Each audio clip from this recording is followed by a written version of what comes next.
Всем привет! Вы на канале Планета Земля. И сегодня мы поговорим об акулах. Что мы знаем о них? Что они опасны, что плавают зубастые в морях и океанах, вечно голодны и не прочь полакомиться любой живностью. И в первую очередь, конечно же, человеком. И по этой причине при слове «акула» у многих мурашки по коже. А заходя в любое море мысли на подкорке только о том, есть ли они в этом водоеме. Корней Иванович Чуковский предупреждал молодое поколение, что наибольшая их концентрация в Африке, наряду с гориллами и злыми крокодилами. Причем вид наистрашнейший – это акула-каракула. Да и фильмы художественные о них жуткие, снятые, по-видимому, ярыми фанатами Корнея Ивановича. Вот, пожалуй, и все. Немного, а хотелось бы побольше. Где живут, где плавают и насколько ли они опасны, как об этом говорят. Поэтому здесь и сейчас мы и поговорим об этих интересных зубастиках. Поехали!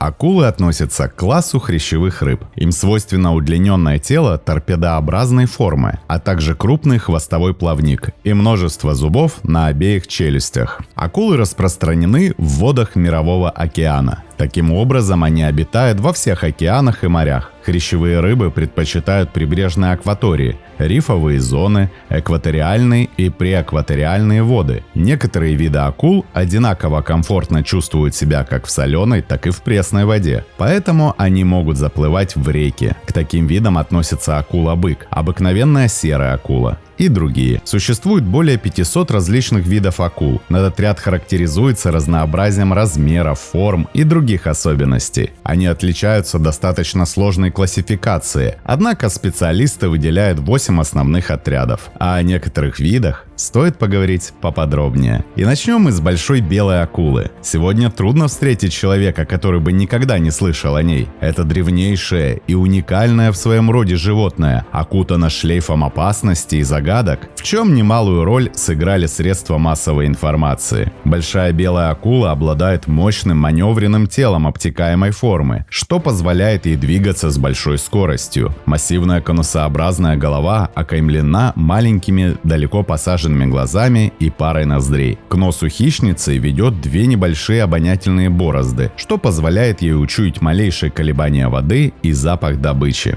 Спиной и хвостовой плавники белой акулы обладают выдающимися размерами и часто становятся заметны на поверхности воды. 5 глубоких жаберных щелей расположены прямо за головой с двух сторон и обеспечивают процесс дыхания. Хотя окрас большой белой акулы не совсем оправдывает ее название. Спинная и боковые части животного чаще всего бывают темно-серого, коричневого, синего или даже зеленого оттенков. Это позволяет акуле становиться максимально незаметной в толще воды. А вот брюхо морской хищницы практически всегда белое или молочного цвета. Достигает 6 метров в длину и более, а весят такие особи до 2 тонн. Большая белая акула обитает практически во всех океанах нашей планеты, за исключением Северного Ледовитого океана. Одной из особенностей, присущих большой белой акулы, является ее способность или даже страсть к продолжительным миграциям. Учеными зафиксированы случаи, когда некоторые особи преодолевали невероятно большие расстояния от одного континента к другому и обратно. Истинная причина таких перемещений до сих пор неизвестна. Это может быть как тяга к продолжению рода, так и поиск более богатых пищей берегов. Тигровая акула – один из наиболее крупных и агрессивных видов акул. Вырастая до 5 метров при массе около тонны, она занимает почетное 2-е место по размерам среди хищных акул. Помимо традиционной добычи – рыб, морских птиц, черепах и китообразных, хищницы были замечены за поеданием различных отходов в виде пластиковых бутылок, автомобильных покрышек и консервных банок из-под кильки в томате. А еще в их желудках находили коровьи копыта, подковы лошадей, номерные знаки авто и оленьи рога. Тигровая акула получила свое название за вертикальные полосы на теле. Однако мало кто знает, что полосы имеются в основном у молодых акул, длина которых не превышает 2 метров. Они служат им для маскировки. Акула-бык, несмотря на относительно небольшие размеры, входит в большую тройку самых опасных акул вместе со знаменитой большой белой и тигровой акулами. Средняя длина до 3 метров. Отличается мордой особой формы, которая атакует врагов.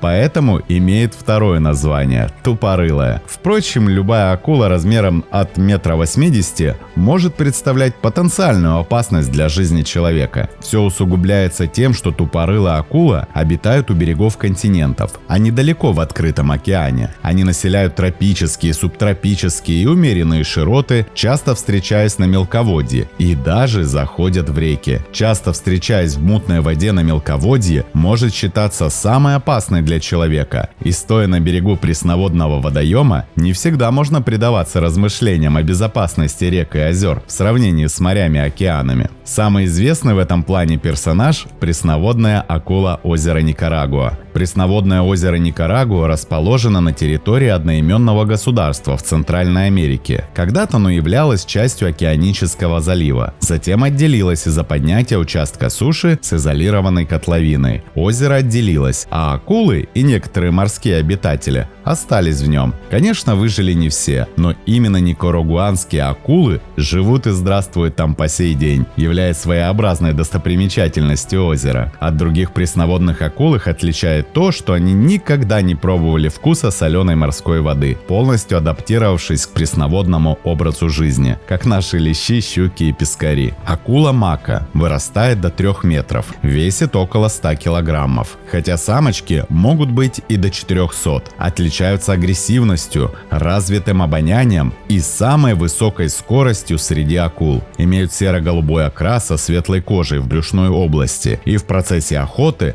акула мака может выпрыгивать на 6 метров из воды. А одной из самых узнаваемых акул, благодаря своей внешности, является акула-молот. В это семейство входит около 10 видов. Акула-молот имеет характерную черту – приплюснутую молотообразную голову, а расположение глаз акулы-молота на такой-то голове позволяет ей иметь обзор на 360 градусов. Плащеносная акула больше похожа на змею и считается одной из древних представительниц, которая сохранила свой первоначальный облик. В длину достигает 2 метров и за счет строения челюсти проглатывает достаточно крупную рыбу целиком. Пелагическая большеротая акула – единственный известный вид рода большеротых акул. Большеротая акула растет до 5 метров в длину, имеет темно-коричневый окрас в верхней части и светлый в нижней. Характерная особенность – крупная пасть длиной до 1,5 метров с мелкими зубами. Питается мелкими морскими обитателями, привлекая их светящимися фосфоритами. Симпатичная лисья акула достигает 5 метров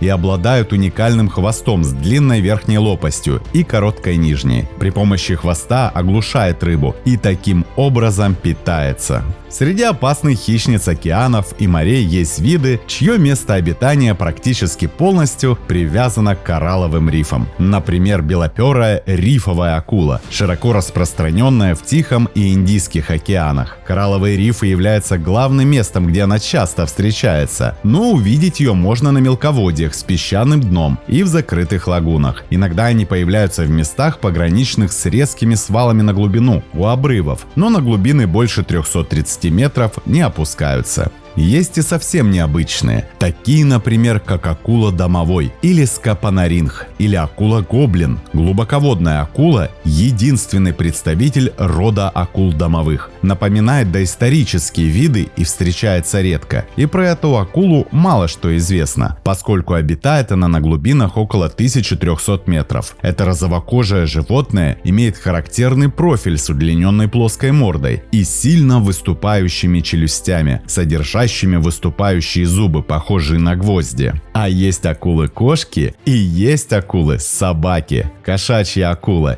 или сцилиум – вид некрупных акул, обитающих в водах Атлантического океана. Это преимущественно ночные хищницы необычного окраса. Кошачья акула – небольшая особь до 1 метра длиной с яркой расцветкой в виде темного оттенка с многочисленными пятнами. Отличается гибким телом и изящностью. А акула-собака – широко распространенный вид хрящевых рыб рода обыкновенных окуньих акул, получившая свое название после того, как группа рыбаков наблюдала за видом, преследующим более мелкую рыбу стаями, похожими на собак. Акулы-собаки имеют стройные обтекаемые тела, обычно более компактные по сравнению с другими видами, и заостренную морду. А как насчет размеров акул? Какая из них самая большая? Это китовая акула. Самая большая акула в мире достигает пары десятков метров в длину, и по объему она больше обычного автобуса. Китовые акулы относятся к категорию хищных рыб, как и другие разновидности акул. Но обвинять китовых акул в кровожадности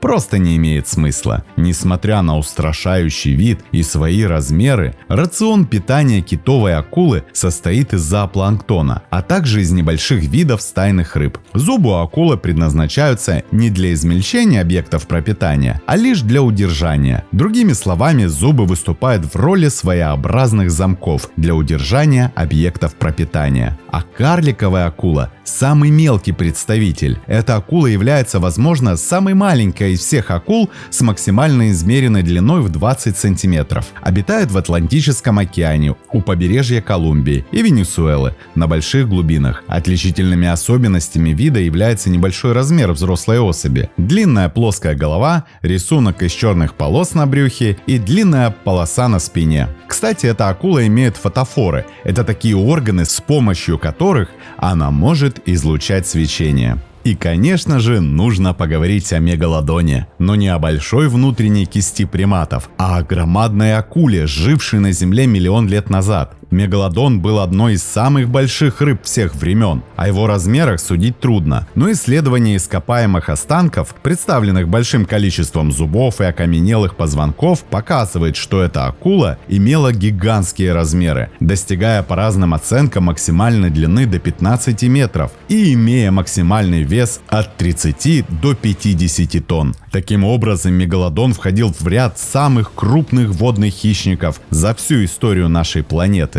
Ископаемые останки говорят о том, что мегалодон был распространен очень широко и был весьма многочисленен. Вероятно, это был сверххищник, находящийся на вершине пищевой цепочки, по крайней мере до появления организованных зубатых китов вроде касаток. Следы от зубов мегалодонов на костных ископаемых останках морских животных указывают, что они питались мелкими китообразными, сиренами, ластоногими и большими рыбами, поедая их в живом или мертвом виде. Сила укуса наиболее крупных мегалодонов, вероятно, достигала 10 тонн и позволяла с легкостью вскрыть грудную клетку небольшого кита. И это далеко не полный список. Делаем выводы, что акулы бывают разные, от 20 сантиметров до 20 метров. То же самое касается и веса, от 200 грамм до нескольких десятков тонн. Как выглядят акулы, мы немного выяснили. Хотелось бы поговорить о строении. Акулы – рыбы, однако весьма своеобразные. Относятся акулы к так называемым хрящевым рыбам, отряду, что включает в себя также скатов и химер. То есть скелеты акул состоят не из прочных костей, как у других рыб или у нас с вами, а из хрящей, того же легкого гибкого материала, из которого, например, сконструирован нос или уши у человека. А почему так? Для нас кажется естественным, что рыбы способны плавать в толще воды. Но вспомним, что их эволюция начиналась на дне, в прибрежных мелководных участках. Костный скелет и наружный панцирь придавали им отрицательную плавучесть, иначе говоря, рыбы были тяжелее воды. При таком положении активное передвижение в толще воды требует усиленной работы мышц и большого расхода энергии. Снизить нагрузку на мышцы можно было только одним путем – приобрести нулевую плавучесть. Костные рыбы достигли этого благодаря плавательному пузырю. Вырост кишечника, заполняемый газом, позволил им освоить все водоемы планеты и даже выйти на сушу. А что касается акул, их костная ткань постепенно заменилась хрящом, облегчая вес рыбы. Хрящевой скелет в силу своей гибкости позволяет акуле хорошо держаться на плаву без такой дополнительной примочки, как воздушный пузырь, которым вынуждены были ради лучшей плавучести обзавестись костные рыбы. При этом он наделен достаточным уровнем жесткости. Помогла снизить плавучесть и огромная жирная печень, составляющая до 30% от массы акулы. Кстати, насчет печени. Помимо участия участие в процессах плавучести, она выполняет функцию своего рода хранилища, в котором содержатся полезные вещества и энергетические запасы. Акула очень долго и постепенно расходует накопленные ресурсы после принятия пищи, поэтому способна длительное время голодать. Но вернемся к хрящам. Скелет включает 4 отдела: позвоночный столб, осевой скелет, непарные плавники, парные конечности, плавники брюшные и грудные, ну и, конечно же, череп. Акула в плане движения как самолет. Хвост она использует словно пропеллер, размахивая из стороны в сторону и контролируя движение. Опускается или поднимается акула в воде, меняя будто закрылки угол наклона боковых плавников. Спинные и грудные плавники помогают акуле быстро поворачивать корпус влево или вправо. Маневренность и скорость передвижения рыбы обеспечивается несколькими факторами. Рыба выполняет движения волнообразного характера при помощи тела, хвоста и плавников. Хвостовой плавник, включающий 2 лопасти, служит для акулы основным двигателем, а также помогает задавать направление движения. Когда акула замедляется, погружается вниз либо поднимается вверх, парные плавники вместе со спинным помогают ей удерживать равновесие. При этом рыба не способна плыть в обратном направлении. Не увидеть у акулы и привычной другим рыбам крупной прямоугольной чешуи. Тело акул покрыто очень крепкой плакоидной чешуей. Каждая чешуйка – это пластина в форме ромба с шипом на выступающем конце. Акулью чешую называют кожными зубчиками, поскольку она похожа на зубы в плане прочности и строения. Чешуйки плотно прилегают друг к другу. Из-за этого на первый взгляд кажется, что кожа идеально гладкая и ровная. Но если провести по ней рукой в обратном направлении, от хвоста к голове, тут же становится ощутимым грубый эффект. На ощупь кожа похожа на наждачную бумагу. Эти чешуйки служат для защиты рыбы от хищников и могут даже использоваться для нанесения увечья или убийства добычи. V-образная форма плакоидной чешуи уменьшает лобовое сопротивление и увеличивает турбулентность при движении рыбы, так что она может плавать быстрее и тише, затрачивая при этом меньше энергии. А что общего между зубами человека, акулы и плакоидной чешуей? Одинаковое строение. Плакоидная чешуя самая древняя. Ученые считают, что первые зубы появились у рыб и представляли собой именно плакоидные чешуи. Внутреннее строение челюстного зуба такое же, как и у плакоидной чешуи: эмаль, дентин, пульпа. Такое строение имеют зубы всех позвоночных животных, в том числе и человека. Но зубы большинства позвоночных закреплены в челюстных костях в особых лунках, альвеолах. Зубы акулы не соприкасаются с челюстными костями, они держатся в коже и постоянно сменяются со сменой кожного эпидермиса. Форма, размер и количество зубов зависит от того, какой образ жизни ведет акула, чем она питается. Зубы – главное оружие этих хищников, и их рост продолжается в течение всего жизненного цикла рыб. У большинства акул зубы растут в несколько рядов, от 3 до 20 на обеих челюстях. Каждый ряд включает около 30 зубов. Таким образом, взрослая особь может иметь от 200 до 2000 зубов. При этом у них нет корней. Поэтому смена зубов происходит достаточно часто и незаметно для самого хищника. Акулы дышат кислородом, поступающим из воды через жабры. Роль органов дыхания у них выполняют жаберные щели. За счет работы сердца кровь у акул транспортируется по жаберной артерии в сосуды, которые находятся в жабрах. Там кровь насыщается кислородом и отправляется к органам. Однако, чтобы снабдить все тело достаточным количеством кислорода, кровяного давления акулам недостаточно. Поэтому акула пребывает в постоянном движении. Сокращение мышц повышает ток крови. Да, этим животным нужно постоянно двигаться. Но если так, то когда они успевают поспать? Оказывается, у разных видов акул этот процесс происходит по-разному. Вопрос о том, спят ли акулы, волнует не только обычных людей, но и ученых. Дело в том, что у некоторых видов этих животных жаберные мышцы не работают. Кислород из воды поступает в кровь благодаря тому, что акула движется в воде, прогоняя поток жидкости через жабры. Поэтому акулам необходимо постоянно двигаться для для того, чтобы дышать, еще и с открытым ртом, что видели все неоднократно. Раньше считалось, что такой принцип работает для всех видов акул, поэтому эти грозные хищники никогда не спят. Впоследствии оказалось, что придонные виды акул, вабигонги, акулы-няньки, леопардовые акулы и еще несколько других все же спят, неподвижно лежа на дне. Жаберные мышцы этих животных не работают, но открывание рта и работа глотки помогают этим рыбам дышать. Этот вид акул может долго оставаться неподвижным благодаря своим щечным помпам, лицевым мышцам, которые поддерживают поток насыщенной кислородом воды через жабры. Другие виды акул, такие как большая белая акула, не имеют этого насоса. Им нужно плавать, чтобы протолкнуть насыщенную кислородом воду в рот и через жабры.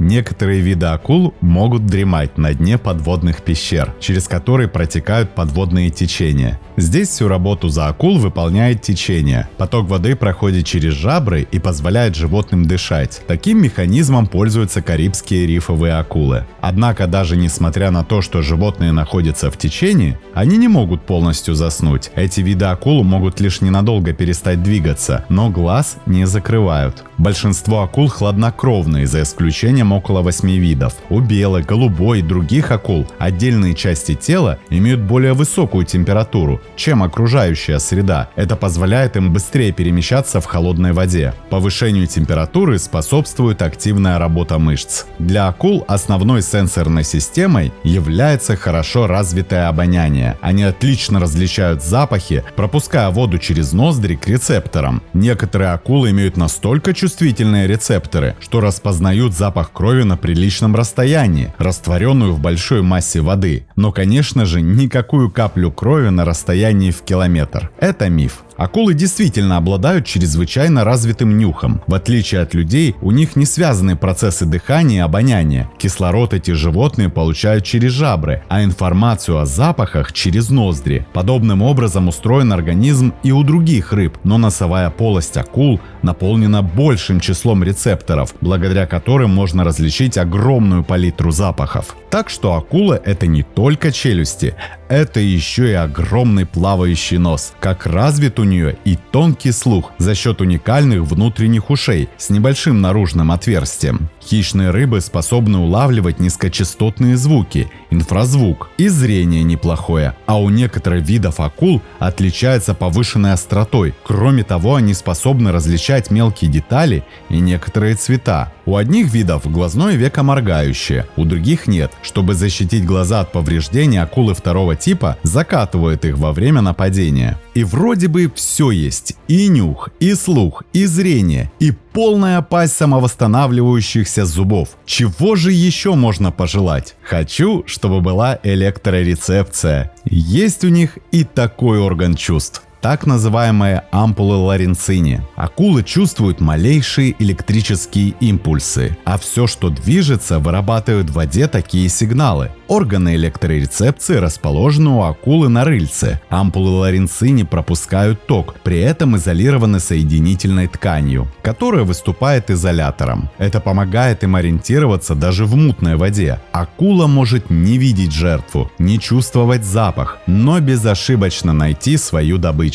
Кстати, наземные животные утратили этот механизм в ходе эволюции еще на ранней стадии. И это логично. Электрические импульсы при взаимодействии с воздухом на порядок слабее. Да не у каждой рыбы есть такой гаджет. У акул также имеется чувствительный орган – боковая линия, проходящая внутри кожи по боковой части тела. Она реагирует на колебания воды и позволяет рыбам ориентироваться в пространстве, охотиться и выполнять прочие жизненно важные функции. И все это акуле необходимо, чтобы быть на вершине пищевой цепочки среди рыб. Рацион акулы зависит от конкретного вида, а также ареала. В целом его можно назвать разнообразным. Большинство представителей плотоядные, некоторые разновидности неприхотливы, поэтому питаются всем, что попадается на пути. Например, тигровая акула. Основная часть рациона – рыба, планктон, мелкие млекопитающие, ракообразные. Так, акулы, обитающие на дне, питаются крабами и прочими ракообразными. Голубая акула, мака, охотятся на морскую рыбу, находясь в движении. Белая акула отдает предпочтение крупной рыбе и млекопитающим, морским котикам и дельфинам. Китовая акула, несмотря на внушительные размеры, питается планктоном и мелкими рыбками. С едой понятно. А кто-то спросит, а что они пьют? Живя в воде, скорее всего, воду. Но она же соленая. Вопрос необычный и вызывает интерес. Строго говоря, акулам не требуется регулярно пить воду в прямом понимании этого слова. Находясь в соленой воде, они поглощают ее постоянно, а через стенки желудка пресная составляющая впитывается в кровь и разносится по всему организму. В то же время жидкость в теле акулы содержит меньше солей, чем вода в окружающей среде. Возникает физический процесс под названием осмотическое давление. Жидкость с меньшей концентрацией солей устремляется в сторону жидкости с большей концентрацией. Контактируют они через кожный покров рыбы. Таким образом, организм акул избавляется от лишней соли. К тому же акулы, в отличие от многих морских рыб, способны обитать и в соленой, и в пресной воде, и обладают уникальной способностью перестраивать организм на жизнь в определенной среде, как, например, акула-бык. А есть ли у акулы все-таки естественные враги? Конечно, и в первую очередь это они сами. Акулы проявляют хищнические качества еще с самого рождения, еще в акуле-маме. Для них естественный отбор начинается с момента появления на свет. Детеныши, родившиеся раньше других, избавляются от своих братьев и сестер. Также на недавно появившихся на свет акул охотятся более крупные виды. И оспорить пальму первенства, пожалуй, могут только касатки. Против касаток даже у большой белой акулы шансов маловато. Касатка не рыба, а достаточно умная млекопитающее и способна провести над акулой пару запрещенных приемов. Она способна незамедлительно перевернуть акулу, которая тут же становится дезориентированной. И после уничтожить такую жертву касаткам не составляет и труда. Хотя у акулы может появиться призрачные шансы на успех, только если поединок пройдет 1 на 1. Но это крайне маловероятно, ведь касатки в основном стайные животные, а акулы одиночки. Да и скоростные качества у касатки значительно выше, чем у акулы. Поэтому при желании касатки белой акуле и удрать не удастся. Есть еще в ареале акул товарищ гребнистый крокодил, но встречи с ним у акул крайне редки, и кто победит, неизвестно. Каждый будет искать себе пропитание, так и не поздоровавшись. А как акулы размножаются? Акулы характеризуются внутренним оплодотворением. При этом в зависимости от вида они могут быть живородящими, яйцеживородящими и яйцекладущими. А кто-то спросит, а если они живородящие, значит млекопитающие? Нет, акула является рыбой, а не млекопитающим. Во-первых, потому что не кормит молоком своих акулят. Во-вторых, потому что дышит с помощью жабр, что млекопитающим не свойственно. Акулы предпочитают вести одиночный образ жизни и не образовывать стаи. Однако периодически их можно увидеть в составе групп, причем довольно многочисленных. Чаще всего это места с обильным количеством пищи. Также акулы живут в группах во время размножения. Определенные виды акул предпочитают не менять привычную территорию обитания. Другие же мигрируют,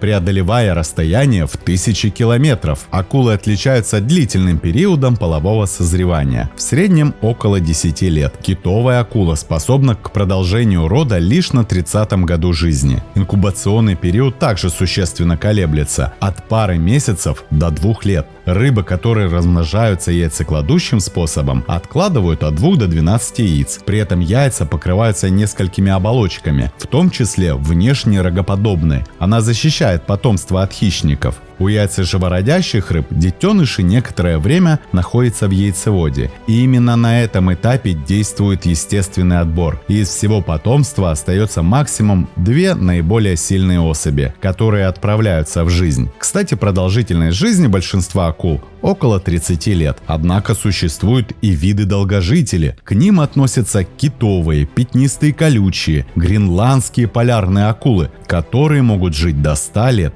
И как раз гренландская полярная акула считается рекордсменом в плане долголетия. Например, возраст одной из них был оценен учеными в 392 года. В среднем же вид доживает до 300 лет. Хотя в 2019 году ученые обнаружили самую старую и одновременно большую акулу, представительницу вида гренландских полярных. Предположительный возраст около 500 лет. Дело в том, что за год акулы данного вида вырастают на 1 сантиметр в длину, а длина этой особи составила 5 метров 40 сантиметров. Веками акулы считались самым страшным врагом человека на море. О них сочиняли легенды. Акулы были кошмаром рыбаков и мореплавателей, пугали читателей книг про пиратов. Акулы — популярные персонажи фильмов ужасов боссов, начиная с культовых челюстей. Но в наше время сами акулы оказались в роли жертв, а человек стал их самым страшным врагом. Одна из причин вылова акул – суп из акульих плавников. Причем отрезают только плавники и выбрасывают акул обратно в океан. Акулы часто остаются живыми. Не умея эффективно плавать, они опускаются на дно океана и умирают от удушья, или их съедают другие хищники. Использование акульих плавников в море позволяет рыболовным судам повысить свою прибыльность и увеличить количество выловленных акул, поскольку они должны хранить и транспортировать только плавники, которые на сегодняшний день являются